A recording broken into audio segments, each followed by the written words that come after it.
Tabletop will start after the following messages. Incoming message coming from the 588. Good morning, recruits.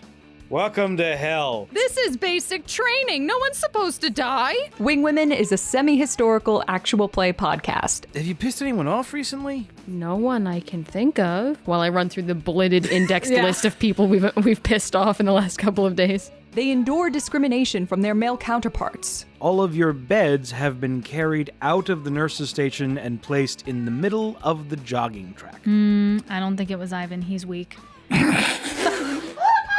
Against this bitter setting, our four motley heroines gain the chance to experience queer joy, gender euphoria, and equality for the first and perhaps the only time in their lives. How obvious am I being? See, I've kind of always thought that there is a level to some of us in this barracks that's visible. Have you been using the word shenanigans?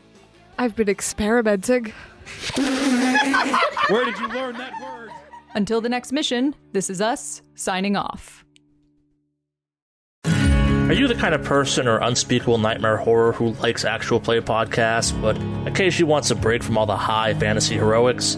If so, you should check out Negative Modifier, an actual play podcast that specializes in darker, more mature games. You can find us on YouTube, Twitch, and more or less anywhere else podcasts can be found.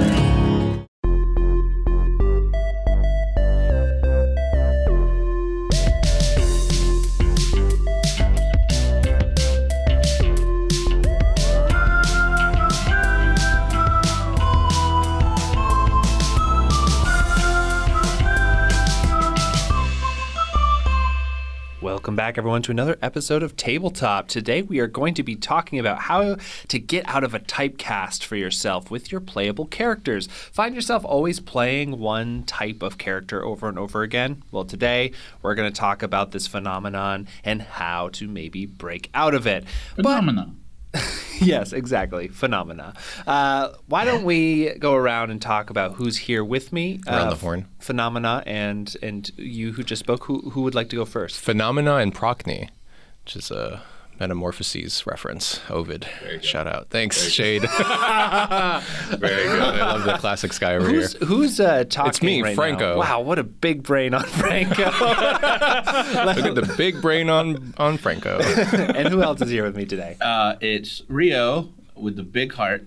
Ooh. And? It's Shade. I'm just big. Nice. Hell yeah, and I'm Nick, the host. Yeah, you guys Big don't, host energy. You guys don't know, but Shade's actually 6'10". Yeah, that's right. Yeah. The fact that he doesn't He's a have 6'10" any... vampire. Yeah, He's from a romance novel. The reason why he doesn't have any pictures online is because he actually doesn't fit within a camera frame. Yeah, the photo on our website is just someone That's AI. It's AI. Oh, great. It's the only good use for AI. Yes. All right, so let's talk about this. And for writing this script that you're hearing right now. And for generating these voices and unique personalities of the hosts. Yeah. And the audio that you're hearing. All right, what were you going to Anyway. say, Rio? I was going to say that we all sort of have done this and have tried to also break out of sort of self-typecasting. So why don't we go around and kind of talk about what we're talking about and our experience with it. So does anyone want to jump in? What are we talking about? We're talking about typecasting? Of yourself, Of essentially. myself. Yeah, so like, I'm because like, when you're making your characters. I'm always playing somebody that's like whatever. My first character ever was like the blandest fucking guy ever in the world. Milquetoast Paladin, Yeah, Milquetoast Dragonborn Paladin. You know, his only character trait was that he big, he fight. And he had Sentinel. Well, yeah, and he has Sentinel and Polar Master at some point. He did set up, I think, your weapon strategy for many of your characters. That's a good point. Yeah, like He was sort of you testing the mechanics of the totally. game and finding the thing that you liked. And I think the thing that I also liked about him, was that I didn't really like him, but he's just really sad. He would try to like establish a community. He would try to be like because he's like a folk hero background or whatever in 5e. And then Rio would just keep taking things away from him. He would keep he was like, oh, I'm gonna kill this entire island. Start lathering blame. I guess you're right. I guess you're right. I should say the story progressed such that the island community which he constructed was destroyed by marauding pirates when I was I think time shifted for like several months or maybe a year even. Yeah. And then like my brother betrayed me, and then my sister was killed, and and then I was like lost in time, and then showed up in a different campaign like 400 years later. So yeah, otherwise pretty boring though to play. Like how do you he's not like, oh, I have a rich personality. He's like, no, I have a sad story. Yeah, totally.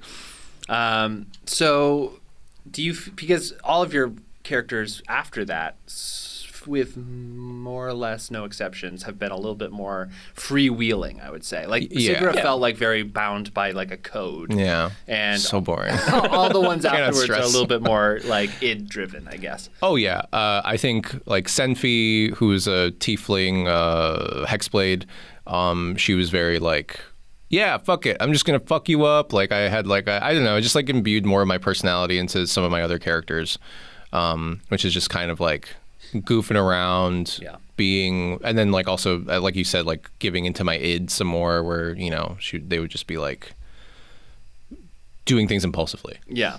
I think that's the hardest part. Yeah. You do end up typecasting yourself because the game lets you go into your id. Yeah, it's true. The id is going to be the same no matter what character you're playing. You're going to want to do the same things. Yeah, you just start walking around. It's like, what if I just? It's like, why don't I just kill this guy? Yeah. I don't have that. Jesus, well, no. Well, that's some people's impulse. Wait. Rio. Well, also, yeah. Actually, let's swivel back around to you. Let's talk about your typecast. Yeah, let's talk about your typecast. I would say that one of your main types is sort of like I am justice. sort of type. I'm justice. Everything has to be my way. And also here are all the boxes. To the point where it is surprising to me that you've never had why don't I just kill this guy? Because a lot of your like Valen experience, I guess, has been I'm going to kill this guy. Yeah, but it's not I'm just going to kill this guy because I have a problem in killing. They're criminals. Let me kill this problem. Bad people. And you remove it fits with his code. Yeah. Okay, but it fits with his code because that does sound like a psycho thing to say, but it does fit within the code of the character. Yeah.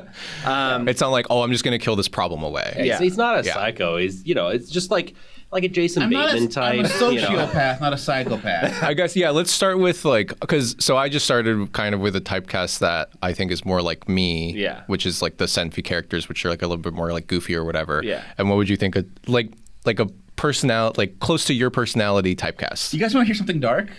Okay. So I think I play these characters, because obviously like my father was very like dark and abusive, and I want to be the biggest monster in the world. Huh. So I play characters that are the bigger. Like your dad? Yeah. Oh my God, you've been playing your dad this whole time? I'm the scary monster. Wow, in these worlds. that is dark. I'm Valen. I've been doing a little project called Historically Me, where I'm writing out all my childhood memories, and they're all very keen to being bullied by my father. So I think I just play characters that are the biggest. But you also don't. To destroy your father. You also play very loving. I guess to just be in control. Yeah, but there's to become him or to destroy things that are like him that are also bullies. Yeah, maybe that. Yeah, maybe lean into that side. Yeah, of it. lean into that. Yeah, but then there's the other side that like Shade you were talking about was like not Bippity. Bibbidi Bop. Tibbity and Ro both had like are very like comforting, like cutesy almost. Yeah. And even your dangerous characters, like I mean, not that those two characters are very dangerous, but in a different way. Your more aggressive characters like Valen. They have a code. Abraham. They have this code, and they're also defensive of those around them. Yeah. So like I know with Valen, he really formed a bond with a halfling family, and the Peabody. Yeah, the Peabodys. The Peabodys? And just like anyone gives them a sideways glance, and Valen is like in that person's face, I will. Yeah. And Brova had a thing with Bill where they would just be like silly buddies. All the code color forms. Yeah, it was like stealth Brova where Bill would just like dye your coat black. Yeah. Okay. It was like there is like an undertone of silliness too, but that's super interesting. So you think it's like more coming out of like a psychological place of like what you as a person want to protect people from monsters. Interesting. I want to be the biggest monster to fight all the other monsters. Interesting. That's true, yeah, because they have sort of a monstrous tendency. Like even Abraham, even though he wasn't monstrous, he was just like a guy. He had this sort of very aggressive air. Yeah. That he was still like, I'm protecting people. Yeah. Like he wasn't like a bad guy. He was just obstinate. Yeah. I think it's the whole thing of like violence is a tool of the ignorant. and I'm not that smart. So Okay, all right. What about you, Shade? Yeah, I mean, my typecast would be like careful, Bureaucratic. planner types. Very, very much want to solve through talking things out first, and then, or even just running away. I do think that's that's why teleportation's the fucking best spell. Fucking, oh, I don't need to be here. Let's go away. Those kinds of people. And you kind of have paired that with sort of like a still like kind of maybe an aware, types. still planning, still but like. planner.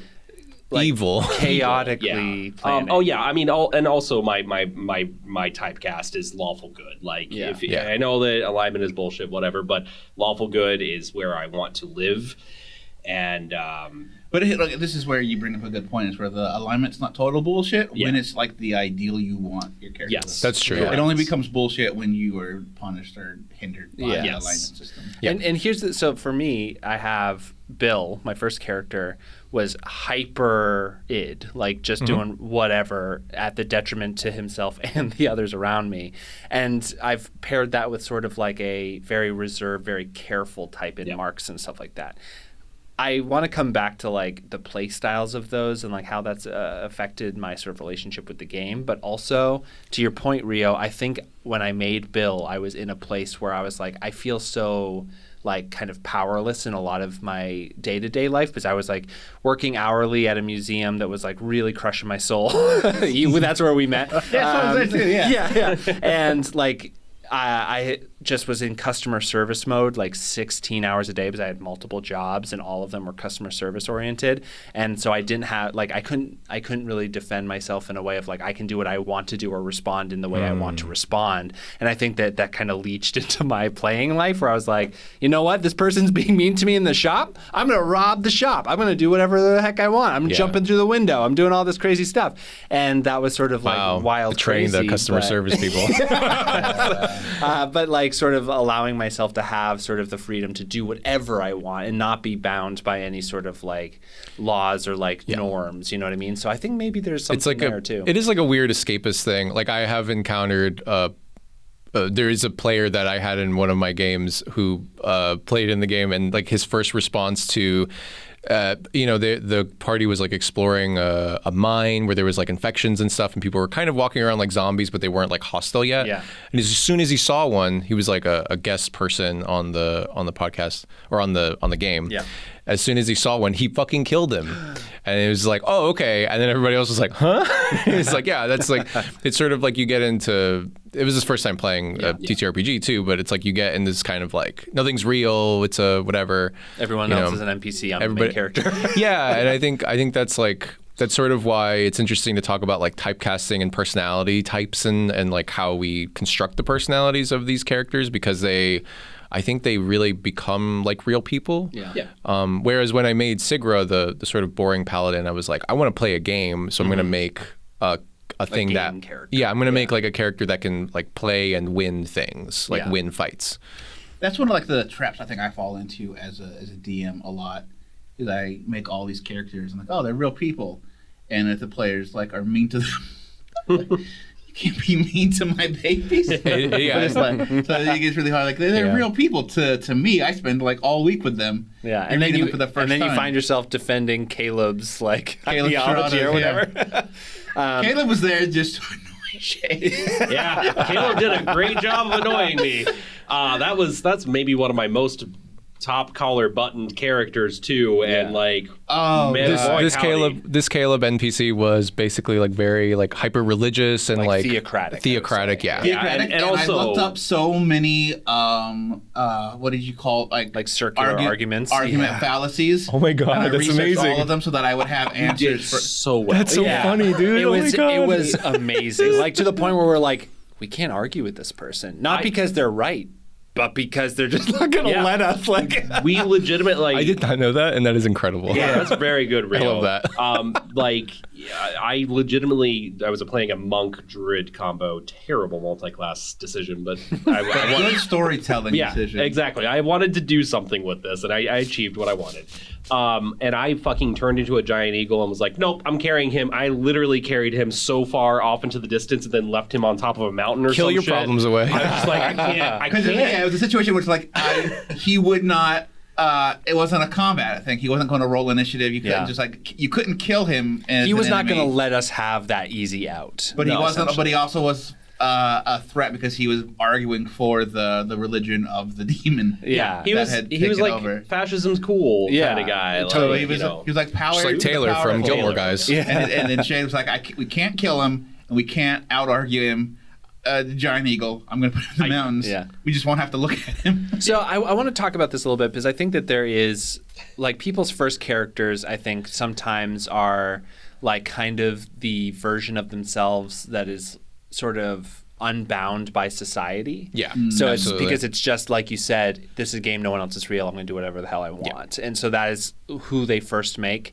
Then I feel like there comes a point where you're like, if you're invested in the role-playing side of a game, you sort of become more interested in like, how can I make a real, more fleshed out character to have more interesting encounters? But this is where I've come into a problem, which is I've played more like, I guess, realistic in air quotes characters like Marks or someone who has like a little bit more of a sense of like the world that he's in. Yeah. But I find myself having much more boring interactions because they're not super swingy. You know what I mean? Okay. Yeah. No, I'm not saying DM wise. I'm just saying like a lot of the times it's like we're Shade talking. is the DM for that. Yeah, it was a fun goof. It's all good. Yeah. But I'm also talking like in ICO, in other games where I play like lawful characters. Another Shade game. Shade, I'm so sorry. It's not about that. Not about that at all. Wow. But Burn, drag him. but I have a lot of these interactions where I'm like, yeah, and this is all internal to me because you give great offers, and then I'm sort of like, what would somebody who's sort of like sane and like in this world do? And it sort of is like, You just think he picks the most boring choices? yeah, well, he's just like very safe, you know what I mean? Yeah. And then like, but I've also tried to do other character stuff in other games where I try to do like, there's the Dragonlance character, and there's also other characters that I've played in like your game and when I played Didn't I don't know where it KB. fits on my scale. and a lot of Tippity side. and whenever I play sort of like lawful like people, I guess, it ends up feeling like I am a little bit less of a, not like a shot caller, but like I have less impact on the party itself. And I think maybe it's because I get trapped in more of like the stoic, like sort of like remote. Yeah, like Sounds like you don't like like playing my lawful character.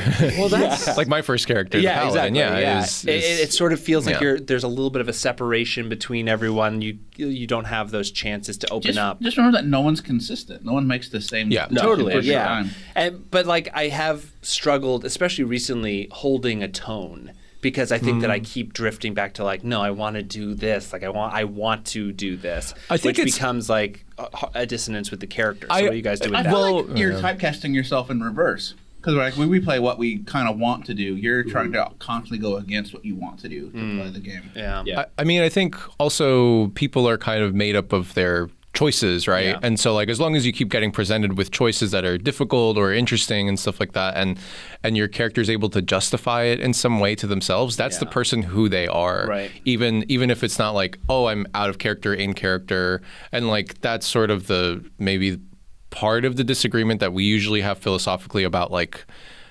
is this a story or is this a game? Yeah. Am I telling a story? If it's a novel, then characters should act in character because people get mad about it. Yeah. For whatever reason. I don't know why. Unless you read like a French novel and you're just like, why do they do that? And it's kind of like, oh, people can just do whatever they want. It's like, that's true. And I feel like in a TTRPG... That's true, frustrated face. But in a TTRPG, it's kind of like, oh, but I'm telling a story and they have to be consistent. I want to hit these character arcs and I want to hit these plot points and all this like bullshit that I mean, it's fine. Everybody's fun is valid. But I just think can be limiting and restraining because personally, I feel like it's more interesting to explore the world and for that world to challenge you. And so to see what your character is made of, it's like a Hemingway thing, right? Like the thing about like a character Man versus world or whatever it is. Well, like man, like you know what the character is when you put them against something that is difficult. And so like if you see what they're made of as you go along, then that's the character that they are. And so like when, for example, when somebody's character like Shade's character Sora that was in my campaign gets presented with a difficult problem to like, okay, how am I going to undermine this country, this like nation state? And her, you know, the fact that she has that goal in the first place is part of her character, but the way that she goes about doing it is going to be different than somebody else. And so like when she's presented with those choices, Shade, you know, would think like, oh, what would Sora do in this situation?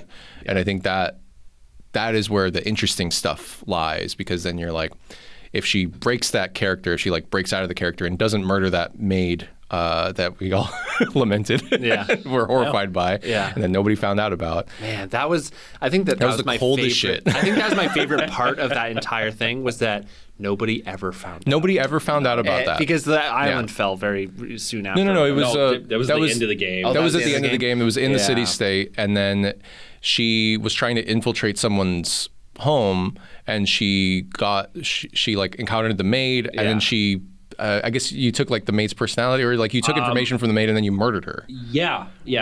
Because she was a mix between a mastermind rogue and a whispers bard, so she could... Oh, you're just trying to justify murder by telling us your class combination? No, I'm just thinking about what she did. So she could like capture a soul and like have all this information and then disguise self. And she got found out, and she essentially had to like, you know, with a silent, obviously it was a medieval or a Greco classical setting, but bow and arrow. But like the scene would be like a spy with a silencer just being like, well, I've been compromised. I'm going to systematically kill everyone in this complex. So very that, Splinter Cell. Yeah, Splinter Cell. And so that I can fucking get out of here. And it was grim and dark, and I remember that session, everyone was like absolutely silent as you were making all of these decisions, and we were like, what the fuck? And I thought it was interesting because it really did show, because like Sora as a character was interesting because she was pretty congenial to the party. And was like very like, oh, hey, let's do this, and like I'll help you out and all that kind of thing. But out of game, I told you all frequently, you were all tools to her. No, totally. But that was, I think, the moment where it really hit me, where I was like, oh shit, she's serious. And I love the James Bond ending she had with the gold getting blasted into her face, all that kind of stuff. But anyway, like so.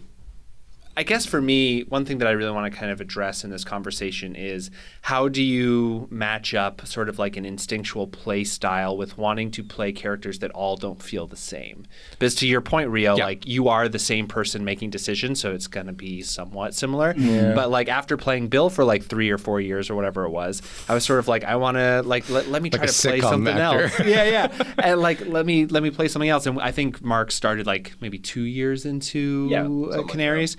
But even then I was like, I should try to stretch in a different direction. And so like that, so I've made like a point to try to do that, but I feel like I'm fighting myself sometimes, being like, I can't do this. Like I can't do that thing that I want to do. You know what I mean? I think the justifying thing in retrospect is usually how I like to think about it. Say more about that. So like, you know, just like you're just kind of like, he could make any decision as long as I can justify it. It makes sense. As long as the character can justify it within like the framework of their own reality, of their own like morality, of their own philosophies, personal philosophies, even if they go against it somehow, do they twist their mind into thinking so it still fits the mold that they are thinking in? Or do they kind of reject it partially and accept it as a defeat, as a failure of their own philosophy? Your character having like existential crisis. Or like you're a straight edge person, but you're constantly surrounded by other people making like crazy decisions, and so it's like wears off, and you're like, this is just like Steven's character Nock. He was slightly corrupted by Shade's character Sora, who was. And I also would say that Bill, towards the end, was going through a little bit of an existential crisis. Oh yeah, totally. What? I can't just act like this forever, kind of thing. And it was interesting. And I mean, like to that point, like I had a character named Portal. This is very much my like first D&D character, and he got trapped in Barovia, and that's a very straight laces kind of character, generally speaking. But there was a moment early on where he felt that someone had information and was alone with them and pushed them up against a wall and like had a dagger in their like against their stomach kind of moment, because he wasn't going to fucking like I'm not going to die here in Barovia. Right. Yeah. That's because Shade, the player, was like, this character is not dying in Barovia. Well, no, but this character was someone who would understand what that would mean, and so like I leaned into that. And it was the one little like he hadn't yet had a chance to cope because it was like a day after Death House, and so I let that moment happen. Saw 2 people die. Yeah, he had seen it was terrific, horrific, not terrific. Terrific. It was terrific. Terrific in the old sense. Terrific in the old sense. That's correct. But also in the new sense of like I had a lot of fun, but also it was. That's right. This was like the day after you just watched 2 people die. In a haunted mansion. In front, like literally in front of Portal, and he couldn't. He was trying to save both of them in those moments too. So it was he was on an edge. And then we adopted that teenager as like our party. Eventually. Yeah, not too long after that, within a couple of game days, let's say. But I would say this is one thing, because all of these characters we've kind of been talking about from a 5e perspective, or they've been 5e games. I would say, because we kind of touched on this is again where what's it called? The lawful good Alignment. Alignment. Thank you. I just lost that word. I was like, morality? That's not it. The alignment chart is really good, but the thing that I really like to use for any of my characters, regardless of what the system is, I have a little write-up. 5e has this built in where there are 2 character traits. There's an aspiration, a flaw, and an ideal, I guess. Yeah. Bond and an ideal. Bond and an ideal.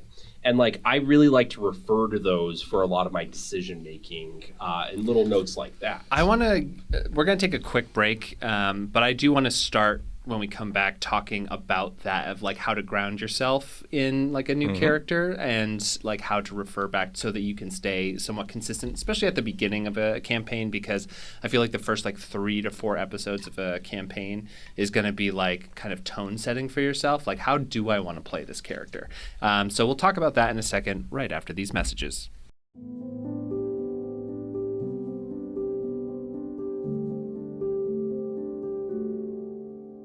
Many miles from here, past all the hustle and bustle of your town, past the mountains and hills, across the rivers and through the forest, there is a meadow.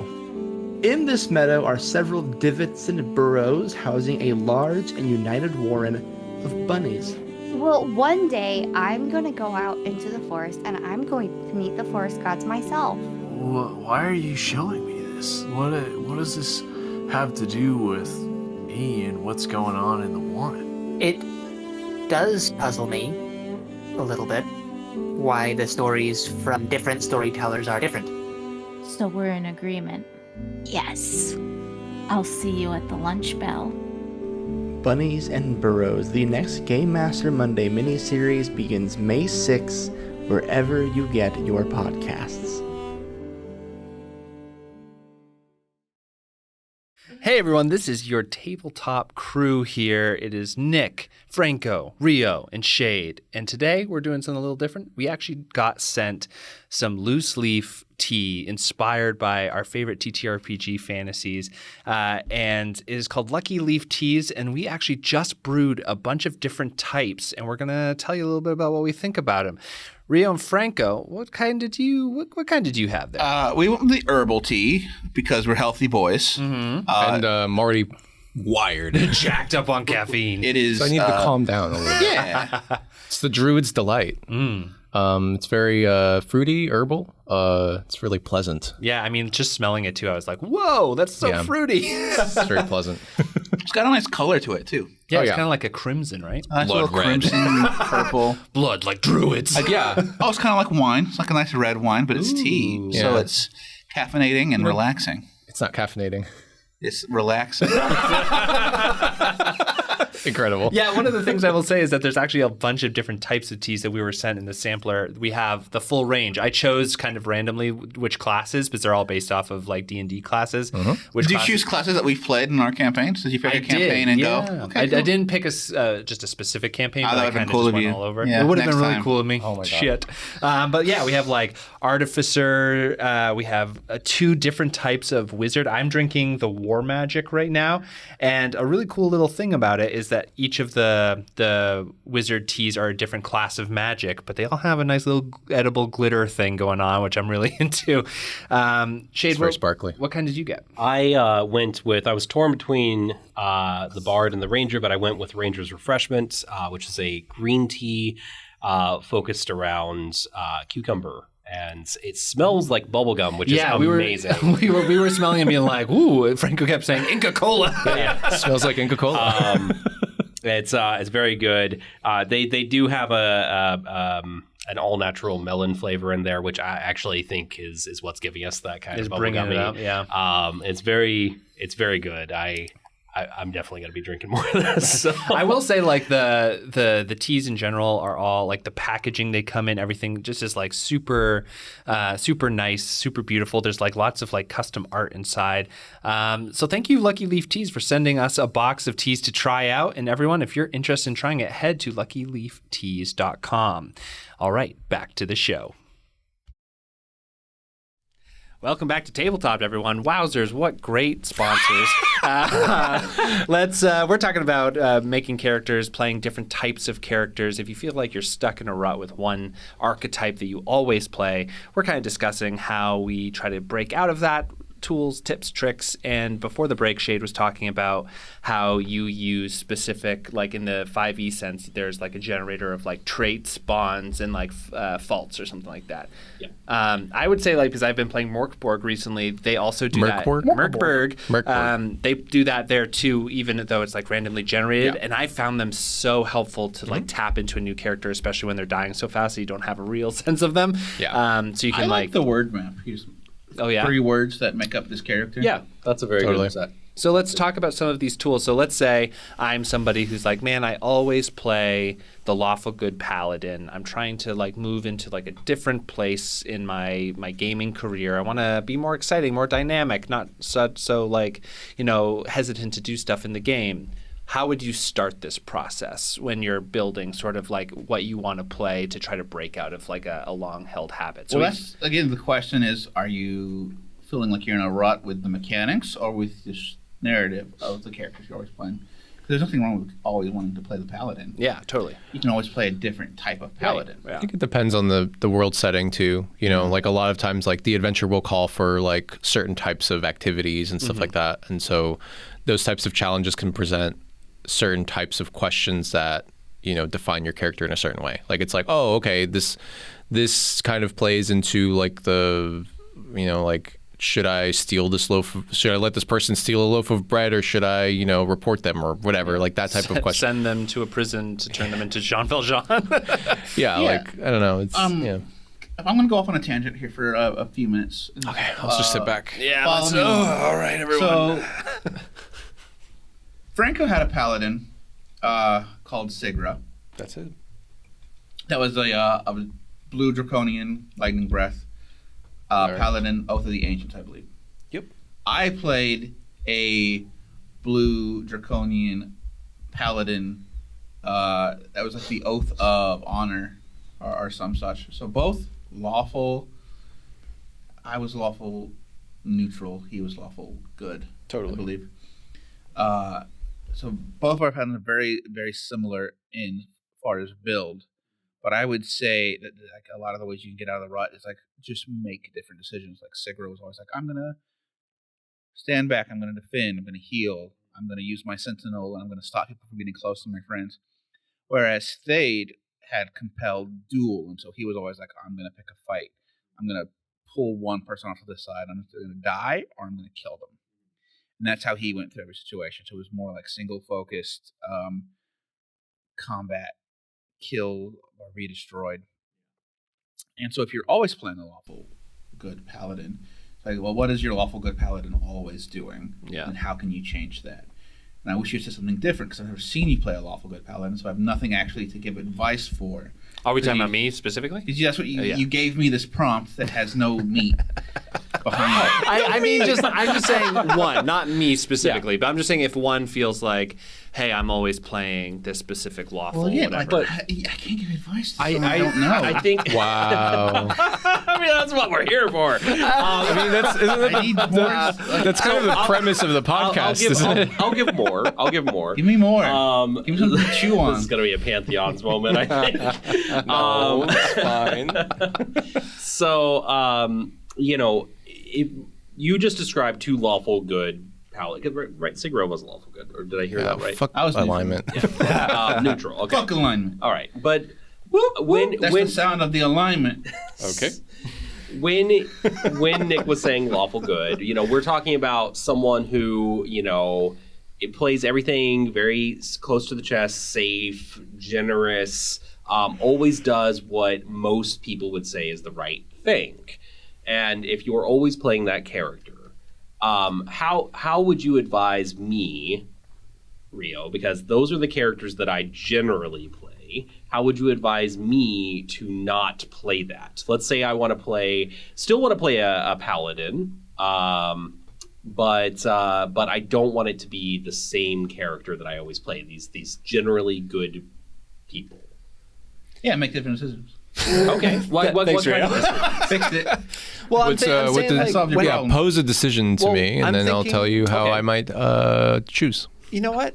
I think I have a great idea. Franco, what would you do in this situation? All right, I'm just thinking, because you guys have posted a couple of tools like the flaws or the word maps and stuff. For me, that is a really great way for me to get into a character for a one shot. I'm able to I latch onto a specific trait, in Morkborg, since characters are dying so quickly. Oh, an answer now. But you lost your fucking chance. No, I didn't. So listen, what you do is you take your character that you are playing and you make that word map for them. What are the three defining characters? Yeah. You just pick this was one the answer that I was kind of hoping for. Opposite of that, and put that word in there. Yeah. And then you start making decisions for that. So I have a processing disorder. It's all good, dude. It takes me a while it's all to good. get there. Yeah, that's all good. So I've answered your question and proven I'm the best advice giver on this podcast once more. Let's give a specific. So let's say with the neutral good paladin, let's say that the word map, could you give an example of what a really lawful big damn hero word map would be? Okay, so let's just say let's say big. Stoic. Fuck. So I'm gonna try to think of one of If only we had a random table. If only we had a random table to draw stuff. So let's say stoic, practical, nurturing. Yeah. Okay. So we're gonna play a different kind of character. Let's take stoic out and put anxious, emotional. Yeah. And now we have someone who's trying to be practical and nurturing, but is also fueled by emotions instead of that inner calm. That's interesting. And now you have a completely different character, and you're only changing one thing in your decision-making process. I also think that this is an interesting way to do it because you can gradually shift yourself into a different, a fully, completely separate type by, slowly over the course of a little bit, just saying, okay, we've been playing this character for, a year. I think that the second word is going to start changing. Or over the course of that year, it went from practical to erratic impractical or something, and then you can start changing the character, and that's how maybe you could guide yourself if you're having trouble. Yeah, I would say that in the characters I've played, Brova, protective, Valen, protective, Abraham, protective, Tibety, needy. Yeah. And so it becomes he needs to be protected and looked after. Yeah. And that's different than the other who have done that for other players. Yeah, I like that a lot. And that's a great system because it is asystematic system agnostic. Yeah. System agnostic. Thank you. System agnostic. Asymptomatic means you're not showing any symptoms. Yeah. It's probably healthy. Probably. There's always the internal disease. No one can know. But yeah, system agnostic. You could do that in any system easily, and it's a really great way to stay connected with your character. Another thing that you were going to say, Shade, that I do enjoy, and this is what Morkborg does, is that it gives you a character trait that is a flaw, air quotes, like the one that I had with you have to keep saying air quotes. Well, it's an auditory medium, and I keep using a physical gesture. Well, you can just say flaw. Yeah, I guess. But like the thing is, for one of the characters that was generated for Morkborg for me after a character died, it was like always stutters when lying.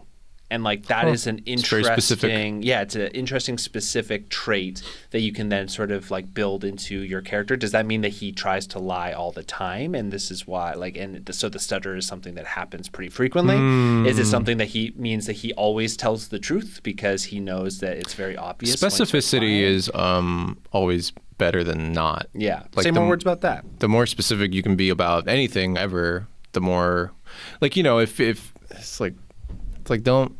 Like if you're like writing a book or something, you always want to just be more specific, even if you're trying to write about something that like anybody could relate to. Yeah, it's like people find the universality in the specificity. Yeah, so in acting, there's a way that you go through a script and you add actionable verbs in so that you can guide your performance. And I think that's very much like your word map, Rio. And so I think that to add on to both of your points, like whenever you're doing one of these things to try to give yourself a tether, you should be hyper specific and make them actionable. So if it's words, it's like protective, like that is something that you can play, like I'm being protective. If it's something like Dadaist, like that's maybe not quite as playable. No. So Dada is sort of like it's a strain of absurdism that came after World War I. It's a type of mindset. I've heard of that. Okay. Yeah. But you can like if you play that, it's like Salvador Dada. Yeah. because of the baby boom. Yeah. Everyone was Dada. Yep. The baby boom after World War I. Dear God. That one didn't last. That one was shorter. Everyone was too depressed. Yeah, and then something else happened. Yeah. Anyway, so yeah, I think that can be helpful. Be specific, be actionable with what you're doing. But let's say somebody's not super comfortable. They don't know what the character is yet. They usually find out via playing. Franco, you were saying like make your decisions through your actions, your decisions that you like actually make in the game. So can you tell us a little bit about your philosophy around that? Yeah, just that. Just what you said. Just make it. Sorry, this guy's drinking water. What a we pro! all became terrible podcasters.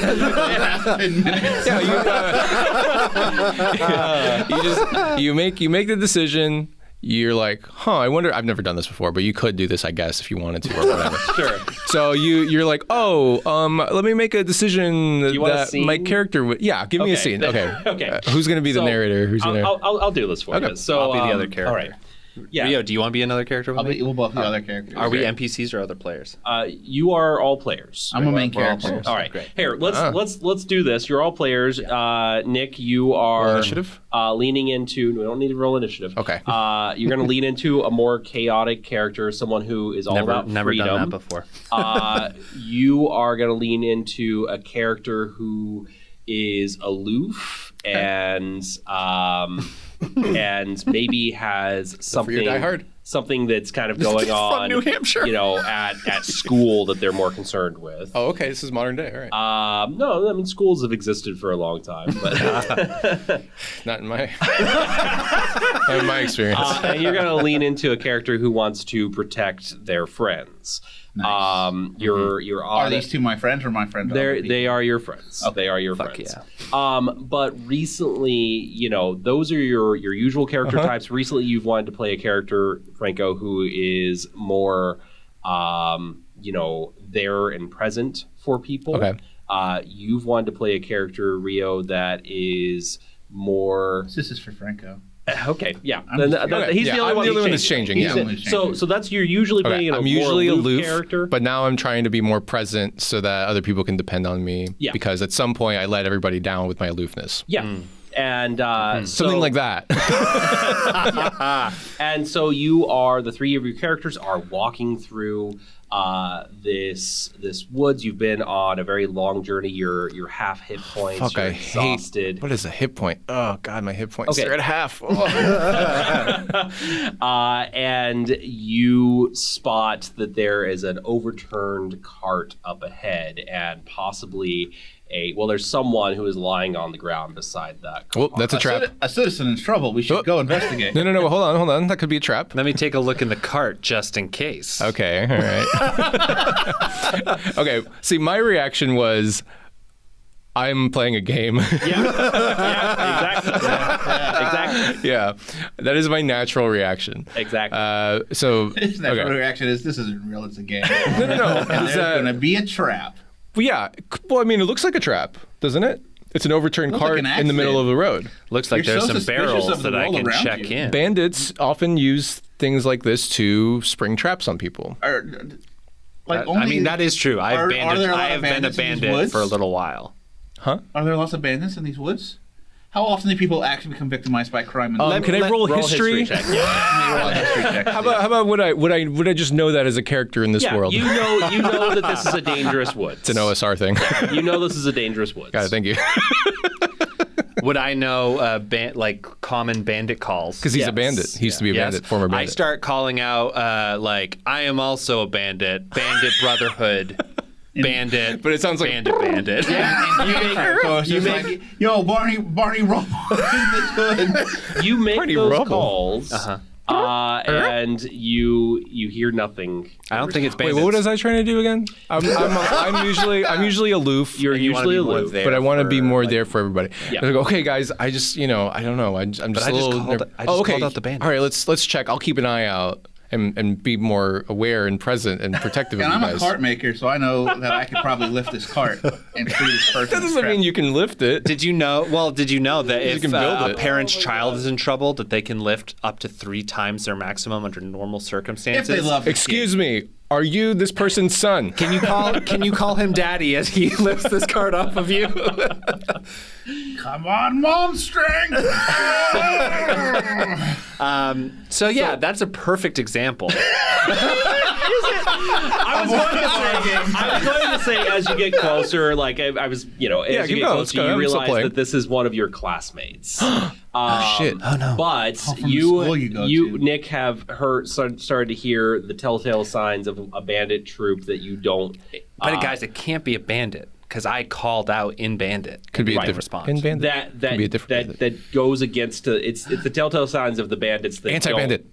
Anti-bandit bandits? Those are worse than bandits. Use those specific call signs. Yeah. Oh no! I bet it's definitely an ambush. Guys, I don't think that this is bandits. I think this is mercenaries. The choice here is essentially your two friends who are standing upright are clearly about to be like maybe in a fight, or you have this individual that's on the ground that you know from school, and you've been having all these problems at school because your characters usually have on adventures instead of going to school. Oh, they usually. I think you're right.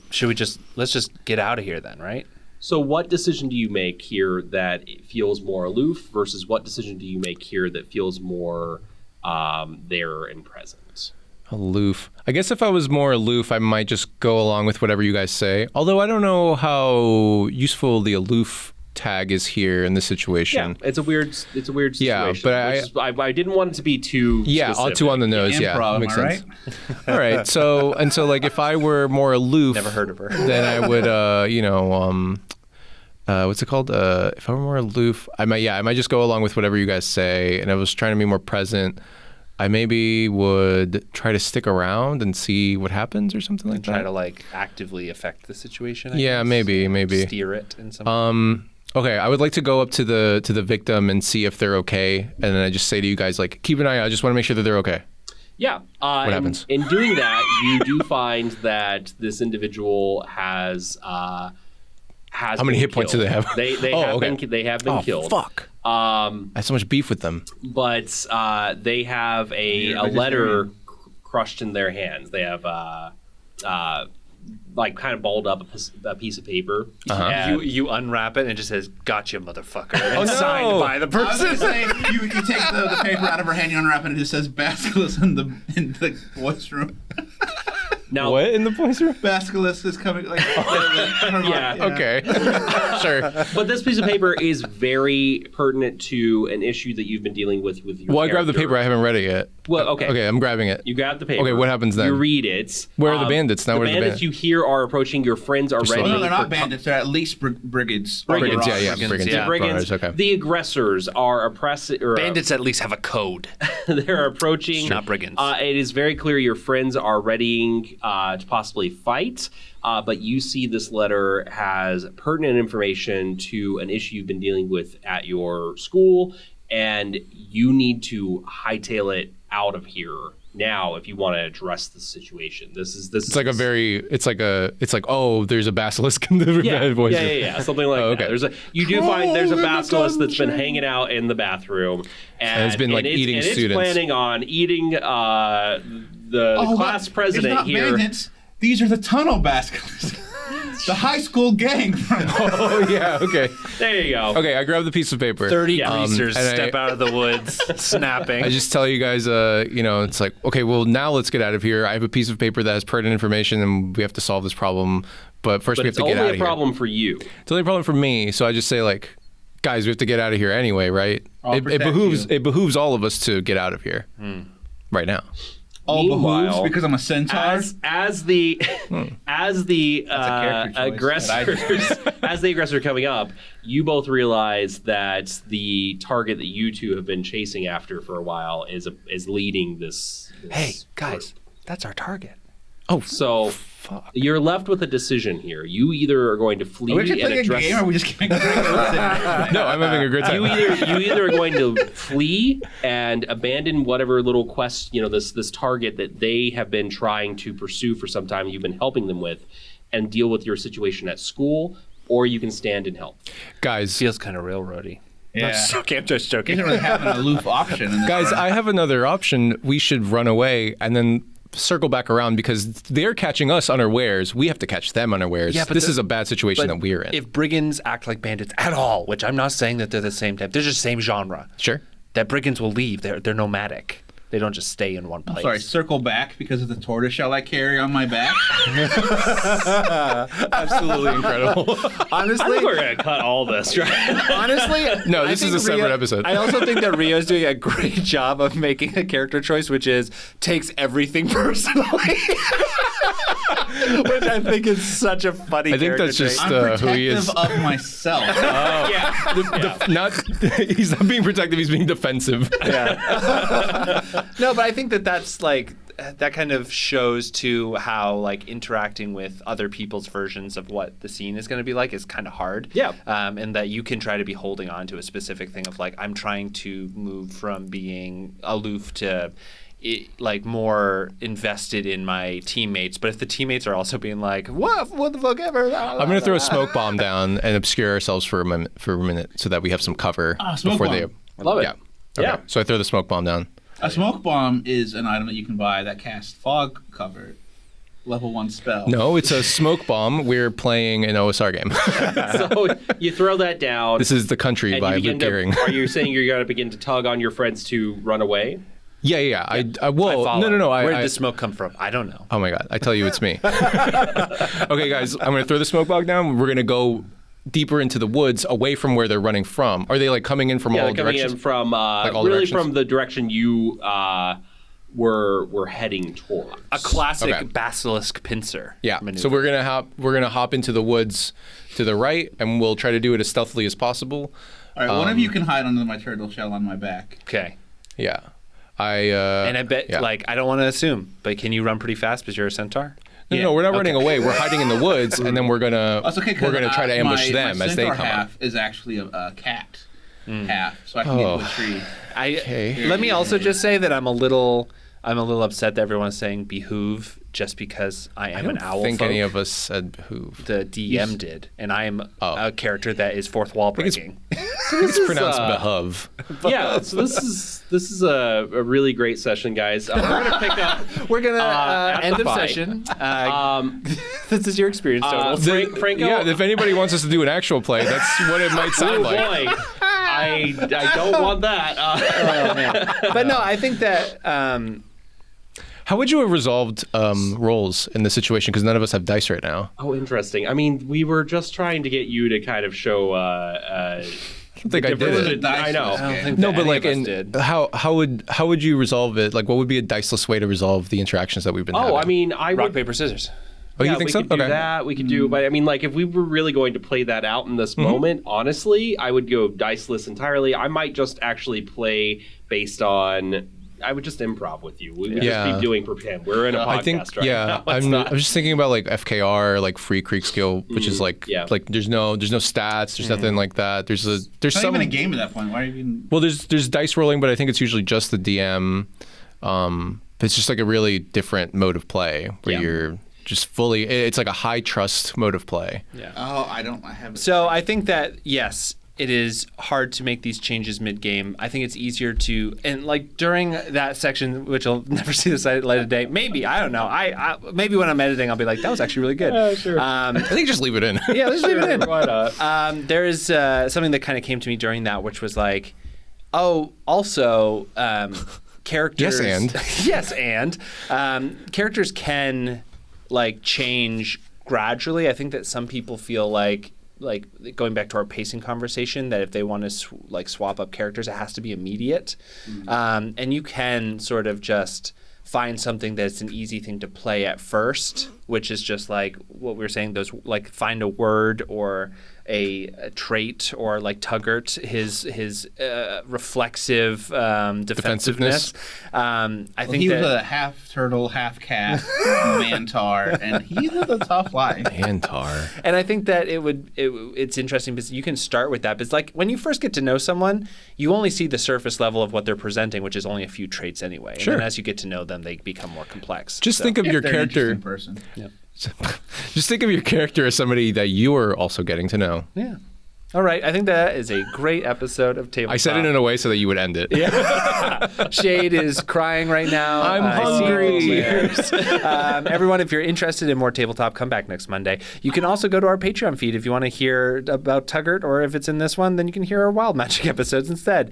Just go to patreon.com/tabletop. You can also send us a message at our website, tabletopod.com. There's a little contact form. You could also just send us an email at tabletop. And check out Gilmore Guys, our Gilmore Girls recap podcast coming out in a couple months. Yeah. Great.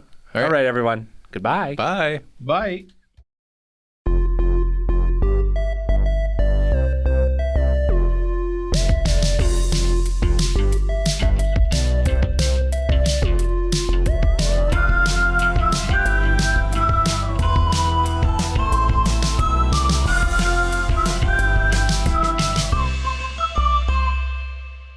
Hey everyone, it's me, Nick, from the Tabletop Podcast. When I'm not hosting, I'm thinking about ways to create a better podcast for you guys, and I think I landed on something pretty fun. In fact, if you go to our Patreon at patreon.com/tabletop and join for as little as $1 a month, you can get access to a new episode a month that we're going to start putting out.